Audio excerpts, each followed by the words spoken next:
ध्येय रेडियो पर आप सुन रहे हैं अंतर्राष्ट्रीय समसामयिकी से जुड़ा ग्लोबल अफेयर्स कार्यक्रम और मैं हूं विवेक ओझा।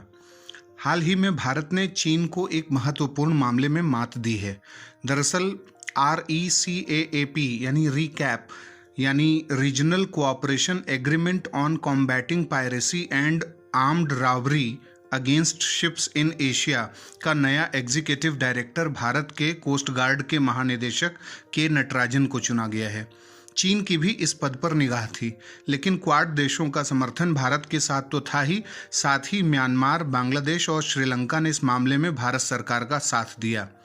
दो दक्षिण पूर्वी एशियाई देश सिंगापुर और थाईलैंड ने भारत के पक्ष में मतदान नहीं किया। उसके बावजूद भी भारत का व्यक्ति ही इस पद पर निर्वाचित हुआ। निश्चित रूप से यह भारत द्वारा सागरीय सुरक्षा में किए जा रहे महत्वपूर्ण योगदान को एक नई पहचान मिलने जैसा है। भारत समुद्री व्यापारिक मार्गों की सुरक्षा स्वतंत्रता के लिए क्वाड सहित कई देशों के साथ मिलकर काम कर रहा है। भारत का सागर विजन इस मामले में काफ़ी महत्वपूर्ण है। इन्हीं बातों को ध्यान में रखकर अभी हाल ही में एग्जीक्यूटिव डायरेक्टर पद के लिए जो निर्वाचन हुआ, उसमें भारतीय उम्मीदवार ने 2/3 बहुमत प्राप्त किया।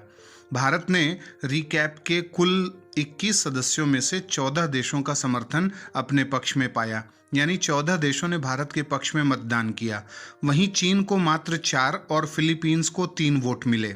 ऐसी संभावना है कि नए कार्यकारी निदेशक के नटराजन 2022 में अपना पदभार ग्रहण करेंगे। इस निर्वाचन में थाईलैंड ने चीन के पक्ष में मतदान किया और सिंगापुर ने फिलीपींस के पक्ष में। कंबोडिया और लाओस ने भी चीन का ही साथ दिया और उसके पक्ष में मतदान किया था। यहाँ पर भारतीय प्रधानमंत्री के free and open Indo Pacific strategy के एक अहम पहलू पर निगाह जाना जरूरी है।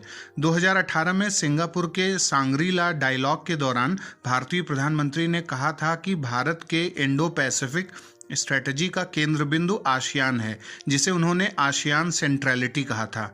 वास्तव में हिंद महासागर और प्रशांत महासागर की सुरक्षा, नौगमन की स्वतंत्रता यानी फ्रीडम ऑफ नेविगेशन, छोटे द्वीपीय देशों की स्वायत्तता और संप्रभुता की सुरक्षा के लिहाज से दक्षिण पूर्वी एशियाई देश यानी आसियान देश एक अति महत्वपूर्ण कड़ी हैं। यह निश्चित रूप से 2 सबसे सामरिक, आर्थिक, राजनयिक रूप से महत्वपूर्ण महासागरों का मिलन बिंदु है, यानी आसियान ऐसा मिलन बिंदु है। कुछ आसियान देशों को भारत के हितों की सुरक्षा की दिशा में मोड़ने की चुनौती भारत के सामने अभी भी बनी हुई है। चीन के अवसंरचनात्मक विकास और निवेश परियोजनाओं के मोह से कुछ आसियान देश कैसे बचेंगे, यह भारत को गंभीरता से सोचना होगा। RECAAP यानी रीकैप पहला ऐसा अंतर सरकारी यानी गवर्नमेंट टू गवर्नमेंट क्षेत्रीय समझौता है जो एशिया में समुद्री जहाज़ों की डकैती यानी पायरेसी और सशस्त्र लूट के खिलाफ सहयोग को बढ़ावा देने और ऐसे सहयोग को लगातार मजबूती देने के लिए किया गया था। इस एग्रीमेंट को नवंबर 2006 में लॉन्च किया गया था और उस समय इसमें 14 एशियाई सदस्य देश थे। आज इसमें 21 सदस्य देश शामिल हैं।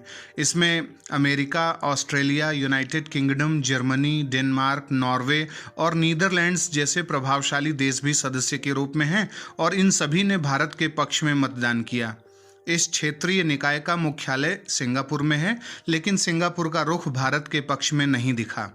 इस निर्वाचन से एक बात यह भी साफ हो गई कि भारत को आसियान देशों से और मजबूत संबंध विकसित करने होंगे और दक्षिण चीन सागर के मुद्दे पर आसियान देशों के साथ जितना बेहतर डिप्लोमेटिक रिलेशन भारत मेंटेन रख पाएगा, उतना ही बेहतर होगा।